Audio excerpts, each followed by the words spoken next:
I'm Victoria Tessyman. I'm a Research Associate at the University of Manchester. I went to Biggar High School. I finished there in 2008. And what subjects did you do? Yeah, so the curriculum was slightly different when I was at high school. So we did standard grades, then we moved into highers and advanced highers. So for my highers I did English, Maths, Biology, Chemistry and Music. And then in my final year I did Advanced Higher Biology, Advanced Higher Music and Higher History. So as you heard from my highs and advanced highs, I took quite a lot of science-related disciplines.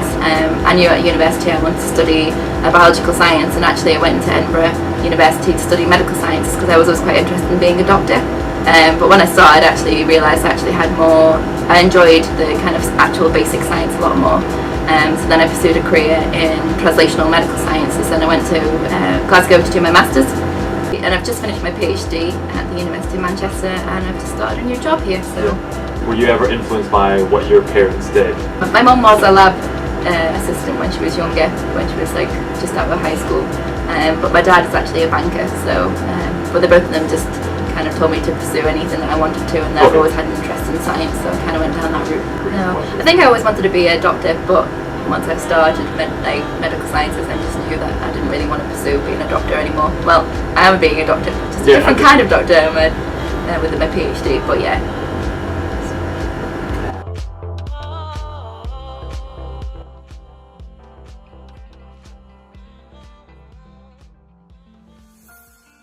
The human body is made up of millions and millions of cells. Cancer starts with changes in the genes of a cell or a group of cells. These changes can arise in the genes of the cell. Genes are made up of DNA and act as instructions to tell the cell how to behave or how to make things such as proteins. Changes to the DNA can result from mutations. Some mutations mean that the cell no longer understands its instructions and starts to grow out of control. There have to be about half a dozen different mutations before a normal cell turns into a cancer cell. When cells grow out of control, they can form a tumour.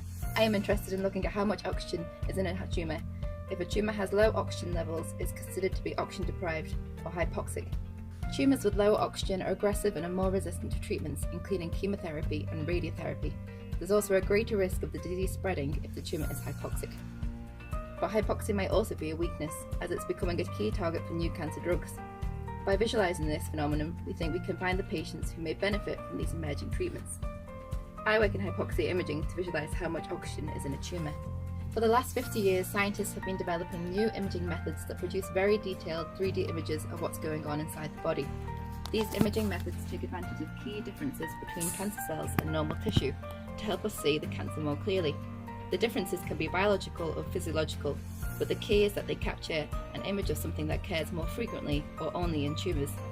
For imaging, I use a technique called positron emission tomography, or PET.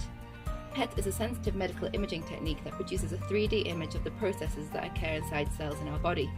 It does this by detecting a specific molecule that's labelled with a small, safe amount of radioactive material. We call this a tracer, and it travels around the body where it collects in certain tissues depending on the biological process being investigated.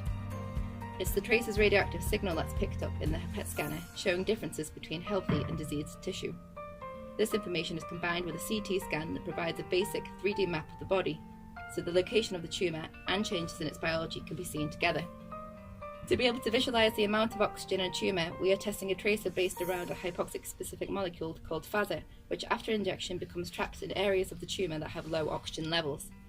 The PET scanner measures the tracer, and from these measurements we can create a map that shows the oxygen levels as different colours. This allows us to see which tumours have low oxygen levels and how severe this is. We've been testing these scans alongside a drug that's become activated under low oxygen conditions, killing cancer cells that are hypoxic. We're monitoring the response to the drug over time using phaser PET scans in lung cancer. And from that 3D image, we can see areas of the tumour that contained hypoxic cells disappear during treatment, suggesting that these cells have been killed by the drug. The remaining parts of the tumour have normal levels of oxygen and more sensitive to standard chemotherapy or radiotherapy. We hope our work will lead to this new type of PET imaging being used in the clinic. By seeing which patients have had tumours that are hypoxic, we can determine those patients' tumours that are more harmful and may be more resistant to treatment.